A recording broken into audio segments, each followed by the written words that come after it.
In today's show of Harnessing Your Wealth, we're going to take a behind-the-scenes look at what it's like to be a professional cowboy.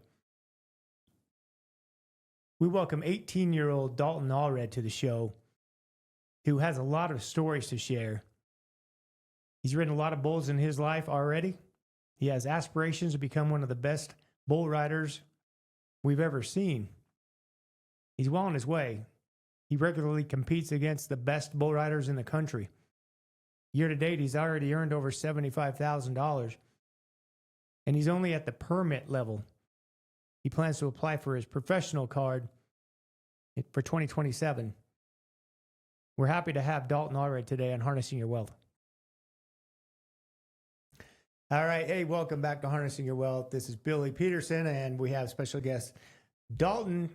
And Dalton Allred is from Price, Utah. And Dalton happens to be one of the up-and-coming famous bull riders. There's been a lot of good cowboys come out of Utah, and I'm always fascinated to hear stories of where these guys came from. Been involved in rodeo off and on my whole life, and Cade's also involved. We kind of watch the sport, but it's fun to hear the perspective of an actual athlete, the guys that are out there in the arena and in the events. And so I've known Dalton's family, especially your dad, Cody, for a long time. And he and I rodeoed back in the day, high school anyway. And I know your dad rode bulls, your uncles, right? Everybody in your family, pretty much. Did you just grow up on a bull basically when you were 2 years old? Yeah, I did. I rode like 2 sheep. Wasn't much in the sheep riding. Yeah, the mutton busting. Yeah, the mutton busting. But yeah, ever since I could ride calves, I would go. They would run in the roping steers, and I would just work my way up, and then eventually got on some mini bulls, and I would go every weekend. I loved it. Yeah. I loved it because I had uncles and cousins that would do it, but my brother is what really I'd watch all the time, and he really helped me get all my equipment and all of it. Older brother. How old is he? How old is your older brother? He's 26. 26. Now, he rode in college too, yeah? Yeah, he did. He went to Odessa for 2 years and then went to Sam Houston for just a little bit and then came back to Price and was rodeoing there for a year, I think. That's it's fun to watch you guys, you know, your careers. I'm interested to see or to learn how about your early stage when you were getting on these things. You just run them into a pen and just go try to have somebody hold them down and you jump on their back? Yeah, so, yeah. Mm-hmm. We would put a rope on them, and then in the rope and chute, we would let them out and then tighten that rope to where they can't move, and then they'd put me on and then just let it go. Mm-hmm. And that's how I'd ride. And it was at Landon's Arena, just like right by my house. Yeah. We'd buck them there. Calves and steers. And then, yeah. So how old were you when you got on your first actual bull? Shoot, bucking bull, like big bull. I think I was 14. 14. Yeah, 14 or 15. What was that like that first time? It was good. It was, I don't know. I was ready for it, I think. And the mini bulls really helped me out because they weren't small. It's like the older division group. They weren't too small, and they bucked pretty good. So. But it was a little bit nerve-wracking, just the power and the weight of the animal, but just the ride itself was good. It was fun. From the standpoint of the folks listening, so a lot of people don't understand the inside of the rodeo and the athletes. Mm-hmm. So what's it like being an athlete, and what do you have to put yourself through to stay in shape, stay fit, and to be ready to get on a bull pretty much every day of the week? Yeah, I think stretching and yoga. Yeah, that's really good. I like that. It just keeps your body limp, and just you can move way more and take like more shots. And then the workout part of it is like you need to be fit for sure. And like I'm still not very fit. I work out every once in a while here and there, and I would get then when I get rodeo and it's kind of hard. It's hard to get yourself to work out when you're traveling 8 hours a day and then riding. But body's already beat up anyway from riding. Yeah, but I mean, we got with my PBR team, we got supplements that they give us to take Optimize, I've been taking that, and it's been helping a lot. And yeah, there's a lot to it with keeping your body healthy that you could do, but I think my main one is stretching and doing like some yoga and calm down your mind. Do you ever get that mindset? Yeah, that whole nerve-wracking like nervousness before you get on a bull? Does that ever impact you? Mm-hmm. It don't impact me, but it's just like it's not nervous. It's not fear nervous. It's just nervous of doing good. Like I don't want to lose. I want to win. So I'm nervous to not do what I'm capable of, I guess. So fear is not entering into the equation when you're getting on one of these bulls. You're not really. Yeah. There's probably a little bit, teeny sliver of it, but for the most part, I just want to do so good, so bad. Yeah. That's the different mindset of bull riders. Most people be scared to get on. Yeah. Scared of getting hurt. Well, you're scared of losing. Yeah, exactly. I mean, they're crazy, and I mean, they're basically nuts. All these bull riders, from our standpoint, like getting on one of these things. You see some of the injuries, and some of these guys get flipped and dumped on their head, or run over top of, or stepped on. I mean, I'm sure you've had your share. What's that like? It's like to be honest, I've been very, very fortunate with being healthy for far as bull riding. So I broke an arm once, and then like getting stepped on and mowed over a couple of times. But does that take a long time to recover from getting stepped on? No, you can push through that pretty easy. It's pretty easy to just your adrenaline starts popping up right when you're about to ride, so it goes away. You can ride. Then when you get off, it probably hurts. It hurts quite a bit, but and then you just take some ibuprofen. I'd say over half of the bull riders I see who get off or get thrown off are limping back to the chutes. Yeah. I mean, you watch the NFR, and these guys are not walking off. Most of them, anyway. Like they're just out for a daily stroll. It's taking a toll after that 7th, 8th, 9th round. How do you what kind of a mindset do you have to have just to get back on after you've kind of gone through a real tough ride, and you've got banged up and you're hurting, but you got another one to get on? There's just a different mindset there. You just gotta look at it one bull at a time. You can't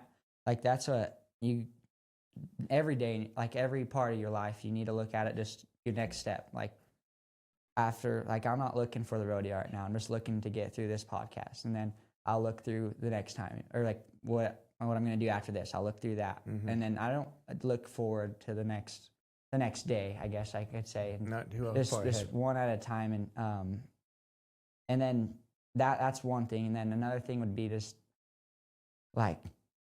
what's my why, my purpose, and you just gotta do it. You gotta push through it and be a man and nod your head, and and it's really nice because your adrenaline helps. It really does. So you don't want to at first. You'll get there and get going and get it loosened up or whatever you need to do, and then once you crawl down on the chute, you're fine. It's game time. You have no choice. You have to be all in or not. Is it like for me when I started roping and I'd get in the box, I was blacking out. Like I don't even remember what would happen. But now as I've been doing it for a while, I'm starting to slow my mind down. Curious with bull riding, is it the same, like kind of black out every time, or can you kind of feel the bull more so in the moment as you're riding? It's you black out for a long time. Yeah. Like I haven't, like I'm just getting now to where I can really might be aware of my surroundings, and it's for a long time I would black out and not know what happened. It's just muscle memory, and I would just keep my hands shut. Yeah. But now it's starting to get to where I know, and I can know my surroundings, and that's what I've been working on, just like in the chute, just knowing your surroundings, being calm in the chute is a really big thing, because your subconscious mind kicks in a lot easier if you're calm and not all worked up. Oh yeah, it's really deep what can happen if you just turn off your thinking brain and get into your subconscious part and let that take over for you, because it knows what you want. And What do you think is the best skill, the most necessary skill to be a good bull rider? Mindset. Mindset. 100%.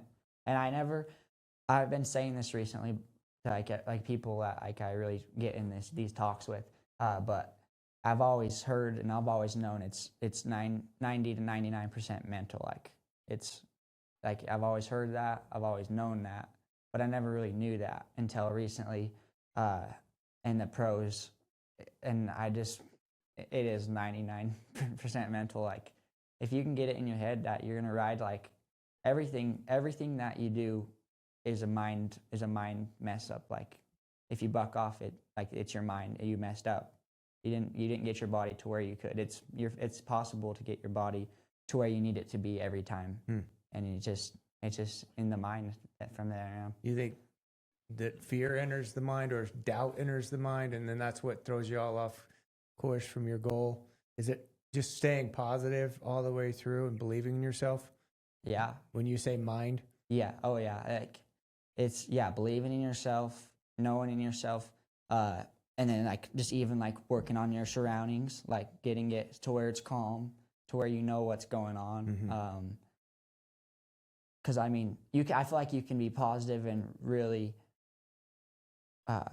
be ready for it, and then nod your head and still just be a little bit late. Yeah. And that could be that's just your mind not being aware of what's going on. Yeah. So not being in the moment. Yeah. So I think I 100% believe that it's 90% mental. Do you think when you figure out what bull you drew for the night, does that kind of get in your head a little bit too? That's also a very big struggle that a lot of people have, and I've had too.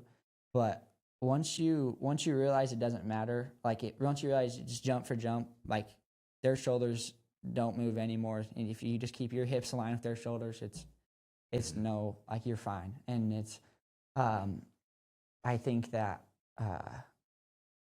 it's a lot of people think if their bull does a certain thing, they'll ride them better, and which they might be true, but that's just telling your mind need it to go a certain way to win. Exactly. So if you can get your mind to not matter what the draw is, not matter what anyone else's draw is, you do you, and don't care about what they do. It helps so much. Yeah. Do you personally prepare for a bull when you know the bull you've drawn? Do you watch video of the bull, talk to other guys? Yeah, I do. A lot. Some people don't. Some people do. I do. I personally do. I like to. I don't know. I just like obviously you're gonna ride in a certain way, but sometimes when a bull, like say it really comes back underneath yourself, you don't want to be driving out as far as you can. And same opposite with if a bull is going forward, you want to be driving out there a little more. So I kind of look for stuff like that, and but I don't look like what direction, like I just stay square with them. You don't care which way he's going to spin. You're not going to start anticipating that before it happens. Yep. Yeah. When you say like driving out a little bit, just for the people that don't know, what kind of makes a good ride versus a bad one, like from the judge's perspective? Like staying in front of your rope, and from a judge's perspective, I would say, I don't know, because it's kind of 50-50, because I feel like some judges like a correct, good-looking, solid bull ride, and then another judge would like a sloppy bull ride, but he tried so hard and got back to the middle and went off, and then back up to the middle. So that's kind of 50-50, but versus kind of like the form that you had on one side of the spectrum, and then kind of the grit to stay on the bull on the other side. Yeah, okay. Exactly. But for bull riding purpose, a good bull ride would be keeping your hips to your rope, your knees in front of your rope, your feet in front of your rope, a good bend in your arm, your chin down, looking at the bull, and just staying kind of square with him. Good form. Yeah. Yep. How much has show got to do with the judge? Like just have some show and class and charisma about you, and shiny chaps and all that good stuff. It definitely does. Yeah. 100%. Yeah. I think, I don't know really. I don't know. I think it does for sure. But well, I mean, it's a spectator sport as well. I mean, it's judged, but you hear the fans, and sometimes you hear fans going crazy, it might have some kind of an impact on the judges' For score. sure. Yeah, for sure. Like names, being a good guy. I mean, just bull crapping with them before that. Like, it just getting a relationship with the judges, I think helps you too. Oh, for sure. I can see that. Yeah. So. What kind of a guy are you after the ride? Say you have a hell of a good ride and you know it. Are you like, getting the fans hyped up, going crazy, or you just kind of put your head and walk back? I like to showboat a little bit right after. Yep. But I really work on it was probably three or 4 years ago. We were watching San Antonio, and it was Jeff Askey. He's a good bull rider. He's retired now. He's made the NFR a lot, and he just made a really good bull ride. And they asked him, because he's really calm, and they asked him like how he does it, and he says, for all the times he goes very low and all the times he goes very high, he tries to keep it this like level. So I like to have my fun in the arena, showboat a little bit, but then once I get out of the arena, I like to try to get it back to level. Back to level. Stay level-headed, yeah. Balance it out, right? Because you get too high and get too cocky, you can certainly get humbled down fast. Yeah, and exactly. We've seen that, but everybody's looking to draw the meanest, baddest bull, right? Because obviously the judges have a score to put down, and half of that score depends on the bull. Yep. Half of it depends on the cowboy. And so you want that bull to be a tough bull. Now, if you draw a bull that's real tough and maybe hasn't even... Have you ever drawn a bull that's never been ridden before? I think so, but I don't really remember. Can't remember. I don't like... I mean, there are some out there. Maybe they've just early in their career. Bull riding, nothing famous. Bull riding is getting to be. I mean, the bull sport, like PBR and everything, is getting to be very, very prolific. Where people are watching it, paying attention, and the money is starting to really flow. Now people are breeding bulls, and just to try to get them into this circuit, try to get them into this program to where that bull's going to buck and they're going to get paid. And so everybody that raises bulls, they want to have a crazy good bull that no one can ride. What is it that you do that prepares you for these bulls that are known to be very hard to ride? Is there just a mind that you have going in that you can do it? Yeah, it's just being so positive and like as bad like you just got to have a winning mindset. And it comes with reading books and like this a lot of practice. You have to practice the mindset. It's very, very difficult muscle to work in. And if you do that, and I think if you do that and practice your mindset, and it will be a lot easier for just you in general riding bulls.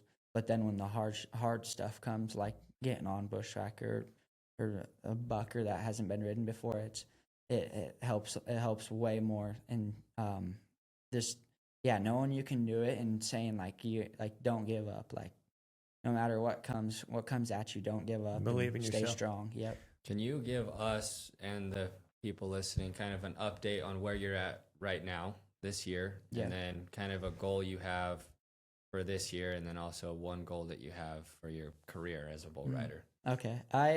So I'm 18 years old, and I'm in the PRCA circuit, and I'm in the PBR circuit. So with the PRCA circuit, for those who don't know, you can have 4 years on your permit. And then after those 4 years, you have to buy your card. And then when you buy your card, that's when your rookie season starts, and that's when the road to the to the NFR starts and the world champion. The 4 years is just like it's a 4 years to learn the tips and tricks, prepare yourself for that run for your rookie of the year. Because the rookie of the year is about as important to me as a world title. Not quite as much, but pretty close. Because you have 1 year to do it. You have one chance to win the rookie of the year. So that's a really big year for me. So this year I went on my permit, and I guess to be quite honest with you, I didn't think where I'd be right now. But so I'm on my permit this year, sitting number 1 in that. In the world? Not in the world. In the PCR? Yeah, PRCA. PRCA.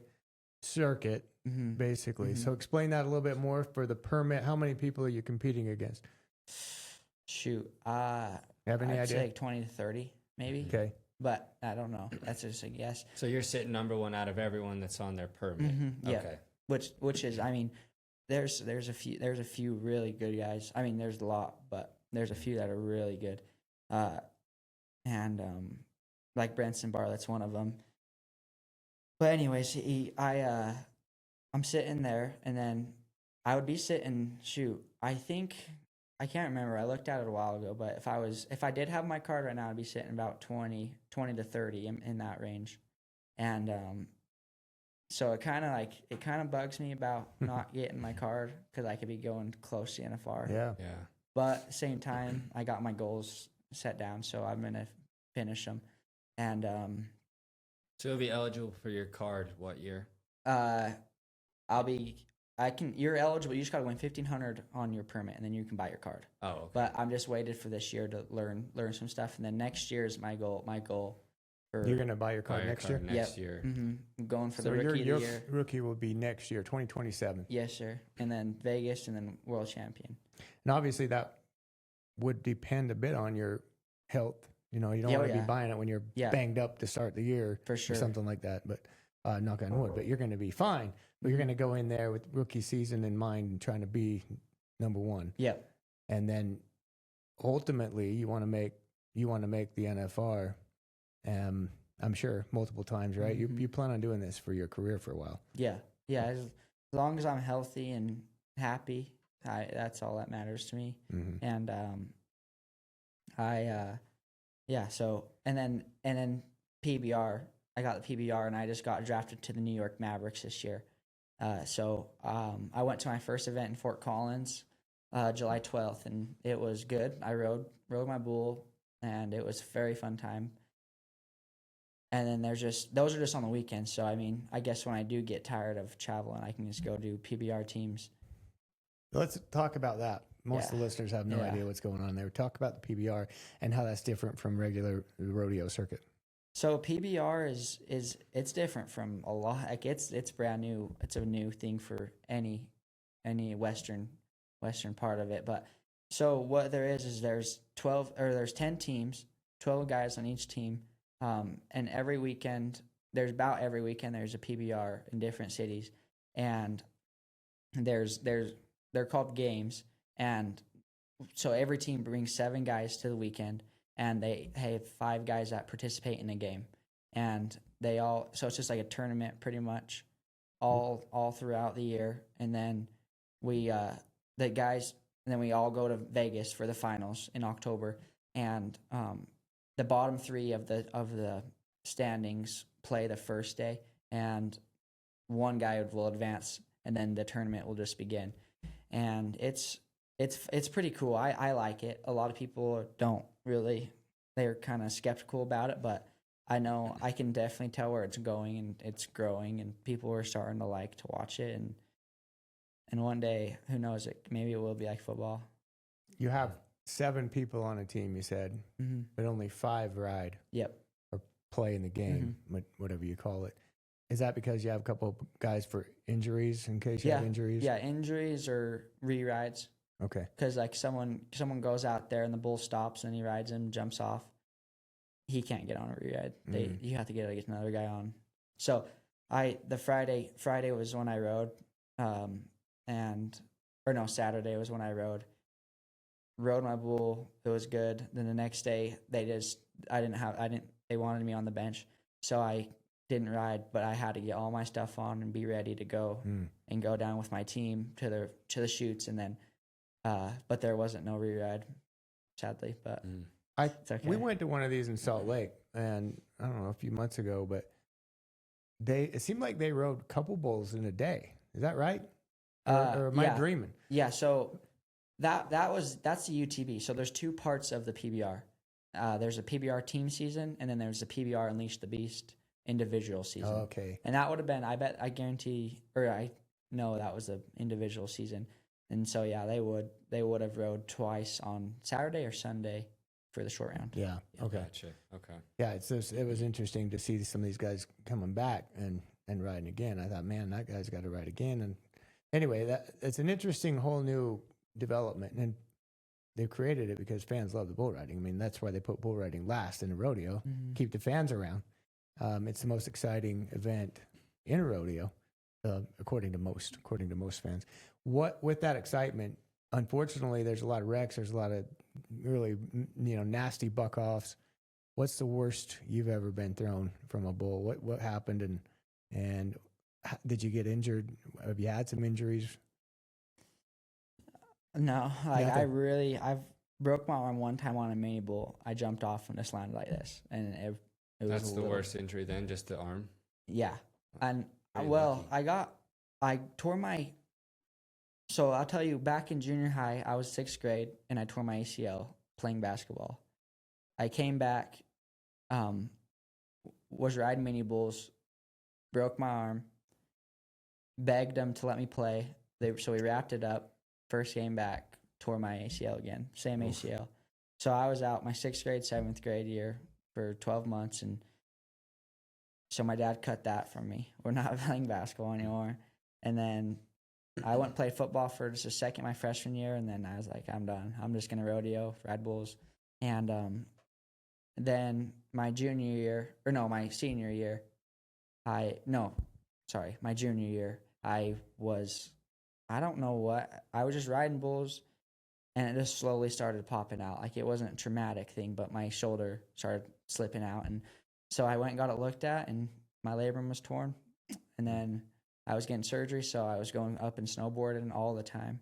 And I was going down the mountain with my right arm, and it kind of caught snow and slipped out. And I was like, oh, my gosh. So I told my dad, and he's like, all right, well, we better get looked at. And so they did both labrums. Oof. Yeah, Wow. So you've had both shoulders operated on? Yep. 3 months apart. But there's been nothing in bulls. No, there's not. There really hasn't. I've been everything but bull riding you've been injured in. What is the secret in your mind? You see so many different guys with different styles, but when you get in that chute and you're taking your rope, and everybody's got rosin, rosin them up and get real sticky there. Sometimes you hear people say that's a good chance to get hung up with the rope based on how you're wrapping that thing. Is there different secrets to avoid getting hung up on a bull when you get down there and he's spinning into that? Yeah, there is. In the well? So there's a whole bunch of different pros and cons, I guess you could say, with it. But first off, the ropes. The ropes are very big. So they used to have American ropes, and they still do. It was back when I was just starting to ride bulls, and I rode with American for a second, but then they started making Brazilians, which they swapped everything. So it would pull from this side.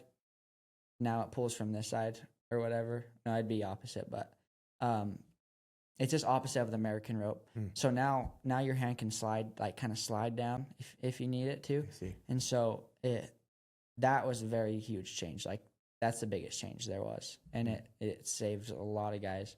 And there's that. And then in the chute, there's different ways you can wrap your hand, but every way that, like, the pros, and once you get older, it's the same way every time. It's pretty in there. But for stickiness, I don't think that will ever get you hung up, but it will definitely make you stick for a second, which can get you in a bad spot. So if you're there between 7 seconds and 8, and you're throwing, but you're trying to hang on for that last second, which seems like an eternity, is that when you think guys can get hurt trying to hold on off to the side, dropping underneath the bull? Yeah, for sure. Get offs are the biggest thing for health too. Obviously, if you're good at get offs, it helps way more. Which I'm pretty good at get offs, but also you got to make sure your hand comes out, because if you don't, that's a bad deal. If you're trying to get off and your hand sticks for a second, it'll whip you right back down under their feet. And well, how do you make sure your hand gets out then?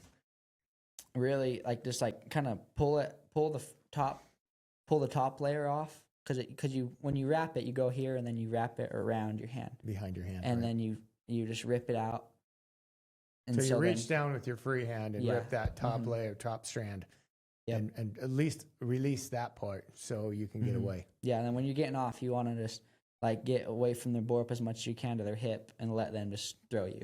Yep. Yeah. When you are at a rodeo, obviously bull riding is the last event.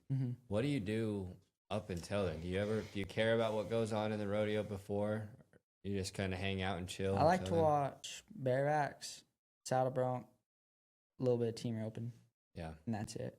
Okay. But it's just like, I don't know, there's so many guys back there. We're all like buddies, families, brothers, whatever you want to say it, call it. But it's just, you can just be back there and be talking to every guy you're the just whole chilling night. with those guys. Yeah. So you're pretty tight with it, all the bull riders. Yeah, like everyone's, most of them. Yeah, everyone's so nice and treats everyone the same. No one looks at anyone different, no matter how they ride, what they drive, what they wear. Yeah, no. That's cool. Yeah. It seems to be the great thing about rodeo is you're competing against those guys, yet they're all congratulatory after a guy makes a good ride. You guys all kind of buddies back there and supporting one another no matter what's happening. Some guys could jump in the chute and help you out if you need help. Do you always have the same group of friends helping you get on your bull, or is it just anybody who's there? It depends where it's at, but like I got my closer friends for sure, but at the rodeos there's sometimes you gotta have anyone that can help because sometimes there's not very many people back there, and so you're like scratching, finding someone to pull your rope or spot you. That's what I did last night. I was in Salt Lake and I was getting like, my dad was spotting me and no one else was there, and like my bull rope was out there, so I was like telling the bullfighters like, get me a bullfighter, and the chute boss was like, no, he's like, these are my bullfighters. I'm not gonna pull your rope. You find someone. I'm like, you find me someone. I don't know anybody here. Yeah, but I got someone. Did you? Yeah, it was good. You didn't have your dad there pulling your rope? Yeah, well, he did. He was there. I didn't have no one spotting me. Spotting you. Yeah. So well, he you went over and get pulled thrown down in that chute, right? I mean, yeah. Has that ever happened to you? Okay, so that's probably all right. I will go back. That's probably the worst injury I've got. Okay. Is being knocked out. And it was in Francis at a PRCA, so it's a amateur rodeo they do around Utah, Rocky Mountain, and so I was getting on this bull named Gumby. He's like a Utah fan favorite, like out of the RMs. Like everyone knows him, everyone loves him, everyone wants to get on him. They all love him so much because he's like, you can pet him in the back pens, and so I got on him and. I've rode him for a long time. Like I was the first guy to ever get on this bull too. So we have so much history, and he's very friendly. He's a pet, and I was getting on him, and I was the last guy out of the rodeo. About a nod, and my buddy Daxton Field, he was spotting me, but not really. And this thing come uncorked. I mean, just one time, just kick the lights out. I hit my head down on the front chute of the bucking chute. And knocked out cold. I'm starting to fall in the chute, and they had to grab me out. Oh. I was out for like 30 seconds to a minute, and I was just like sitting on the chute, and they were holding me, and I just came to, and I was like, "All right, let's go." And Stacey's like, "You ready? Are you sure?" And I was like, "There's no such thing as concussions in bull riding." Yeah. Just get on and ride. You're going to be fine. I went, rode him. I think I was 88, won the rodeo. And after, I was like looking for glasses, and I was really confused. My gosh, I was so confused. I can't even imagine some of that stuff going on. I mean, you're getting on a 2,000, how many, 2,000 pounds? Some of these bulls? I mean, massive. And the power of these things to be able to stay on. How did you learn to... What do you think was the secret for you in learning how to be athletic and just be able to move your body so effortlessly and quickly and stay glued to that bull? Was there mechanical bulls? What did you do that was best? I think what was best, I got very blessed with being athletic and being able to be coordinate and being able to control my body, but what I think was the best would be the sports, like young age. Like my mom put me in like gymnastics when I was just a little kid, and then all the way up. And then there also is like I got a mechanical bull. It's called a buckride, and it just goes up and down. And you just ride them like they were jump kickers all the time. And like that's what I was going back to. You stay square and don't think about which way they're going because it doesn't matter. And so that and riding horses bareback, balance, it all comes into play. But I think one of the most important parts is being coordinated and being able to control your body. Would be. Is strength come into it? Upper body, arm strength, anything? Or is it more or less just balance? No, it's not strength. Really? I don't know if do you guys know Noah Lee? Yeah. Noah Lee, he's probably, I don't know Noah how tall you are. Not very big. Noah's like this tall and not big. And he rides everything. Like he's so good. And so it don't matter what.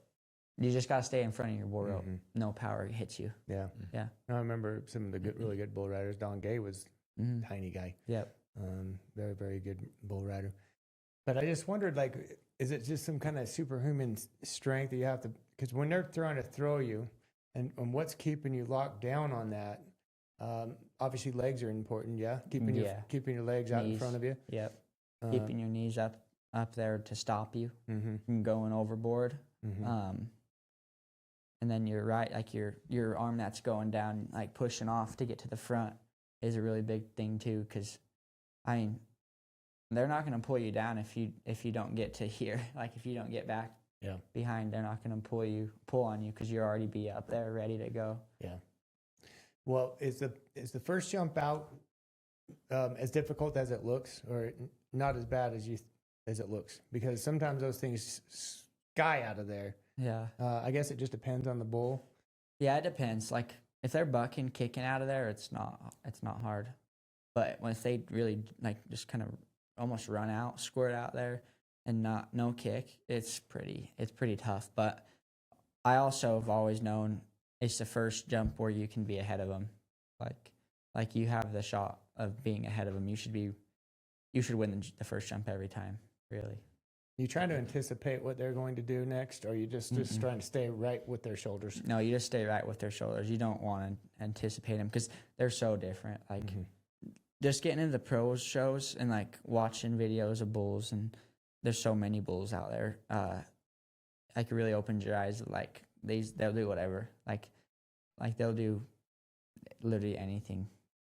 They change it up a lot. A lot of them don't do the same. I mean, a lot of them do, but a lot of them don't too. So you're riding in Ogden tonight? Yep. Okay. And then walk us through kind of your schedule for the next couple weeks. What do you have coming up? I got Ogden today, Spanish Fork, like I said, and then Saturday I should go back to Salt Lake for the short round, and then I get to go. Shoot, I don't even know. I think it's Rifle, Colorado, and then there's so much. Yeah. Like I don't even know. So you're kind of driving around all the time. Yeah, I can't remember what week it is, but yeah, I can't remember what week. It's either like Rifle down to Lovington, New Mexico, or it might be Preston. I think it's Preston and Heber. Is next weekend the first? Is next Saturday the first? Let's see. Today's the 22nd, yes. So you got 9 days. Yeah. So okay. So then that means I got Preston and Heber. Yeah. So is it a lot easier to be on the road when you're just taking yourself versus the guys that have to bring their horse and all their tack and everything? Yeah. Yeah. Yeah. You don't. No one drives like with. You don't go with timies like timed event guys if you do rough stock, because that would just. It just wouldn't work. Yeah. You travel with rough stock guys then? Yeah. Rough stock guys go with rough stock guys. You can usually get like 2 to 4 guys in a rig and head out. How many rodeos are you doing a week? On average? I would say on average 3, but like recently some could be like every day. Next year, if you get your card, are you gonna be more? You're gonna be is every rodeo you can go to, right? Yep, every rodeo I can go to with being the right rodeo with the right number count. But like for an example,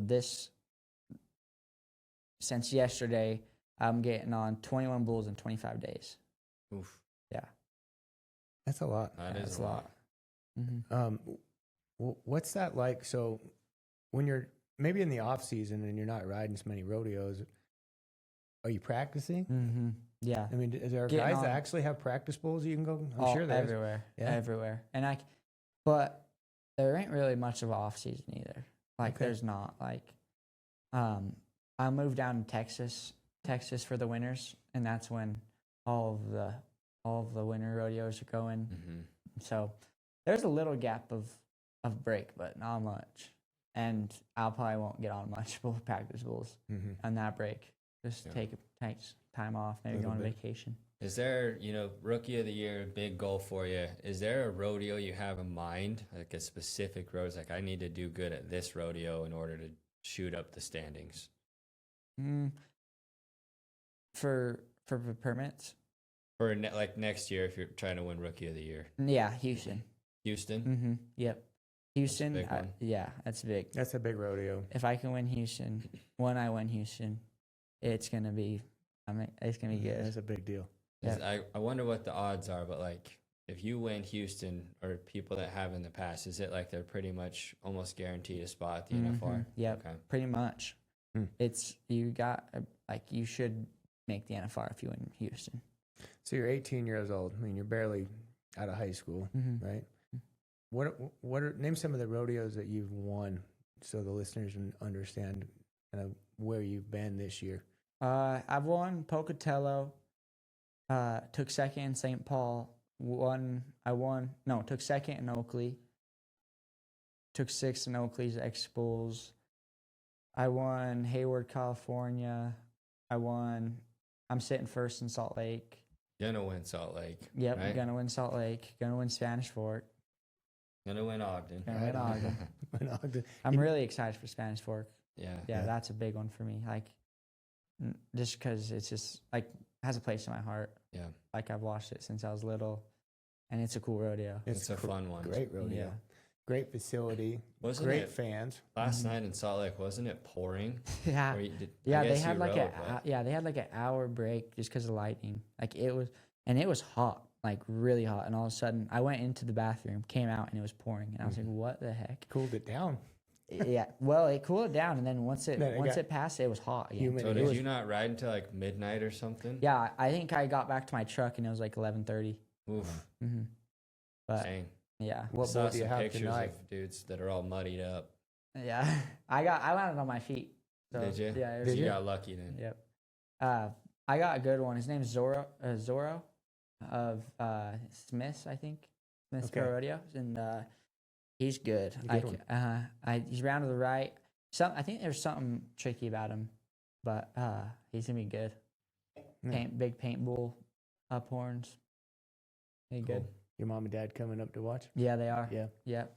They come to all of them. Do they? In Utah, yeah. I bet they're proud. That's cool. I mean, your whole family's been involved. I remember watching your dad, your uncle Casey, and what was it? Bodie. He's your cousin. My dad's cousin. So yeah, kind of. A lot of Yeah, Allreds cousins. up there. There's a lot. Wacy, Guy, Jesse. Yeah. My grandpa Archie. They all did it, and I just seen a photo of my grandpa Archie on a saddle run course, and it was pretty cool. I never seen that before. Rite of passage. You guys basically have to do it. Mm-hmm. Seriously. You gonna have a family someday? Planning on it? Plan on it. Hopefully. And you'll encourage your son to ride bulls same way. Yeah. I'll definitely encourage it, but they can do whatever. Do whatever they choose. I'll be like my parents didn't make me do nothing. Yeah. I mean, my dad did say probably shouldn't. He never said I can't play basketball, but he definitely said I should not play basketball, and which I agree. I mean, I don't ripping your knees apart. I don't want to miss 2 years again, and my family has a terrible reputation of ACLs. Like sister tore hers, my dad tore his twice. Really? Cousins, not good. Wow. Yeah, too much cutback, Mm-hmm. Baseball would have been a lot softer on you, maybe. I know. I never got into baseball, but no. Mm-mm. Well, you're lighting up the world in the bull riding. So, I mean, keep doing what you're doing. It's great. Yes, sir. Hope to see a rookie of the year next year. We'll Yeah. be pulling for you. Everybody listening, I'm sure, is going to be watching you. Cade and I are going to go to the rodeo tonight. Heck yeah. Okay. And we'll be there. So you'll be hearing from us. Perfect. Well, he'll be at Ogden. We'll be at Days of 47, but Wait, what? we're going to Days of 47 tonight. Oh. I thought we were going to Ogden. No. You need you to sure? read. You need to read. Hell, I don't want to go to Salt Lake. Oh boy. No, We're right. going to Days of 47. One of our clients gave us his tickets. Okay. Are you sure, Cade? I think we're going to Ogden. I promise. And then tomorrow you're going to Ogden? Or not going to No. Ogden? Not going to Ogden. Okay. Yeah, we're going to Ogden. He's going to Ogden. Anyway, we'll be pulling for you no matter where we are. Sweet. So, Thank you. cool. I appreciate it. You got a fan out of us, so thanks for coming in. And Yeah, thanks for chatting having with me. It us. was fun. It was a great opportunity to come here, and I hope you guys liked the podcast. I'm sure they will. They will. They'll love it. And they'll be watching you in the standings. So, Dalton Allred, guys, hell of a young man, good cowboy. Watch him in the bull riding. No matter where you're going, tune in for the rodeos. And thanks for joining us for Harnessing Your Wealth. Be sure to follow us, subscribe to the show on whatever platform that you're listening here. We'll talk to you again soon. Stay in the saddle or stay on the bull. Thanks for spending some time with me on Harnessing Your Wealth. Every person has a different story, a different journey, and a different definition of success. That's what I love about this podcast, getting to sit down with people from all interests and backgrounds and learn from their experiences. I hope you've taken away something from today's conversation that you can apply to your own life. If you enjoyed the episode, make sure you subscribe to Harnessing Your Wealth and please share it with someone you think would enjoy it. Thanks for listening, and I'll see you next time.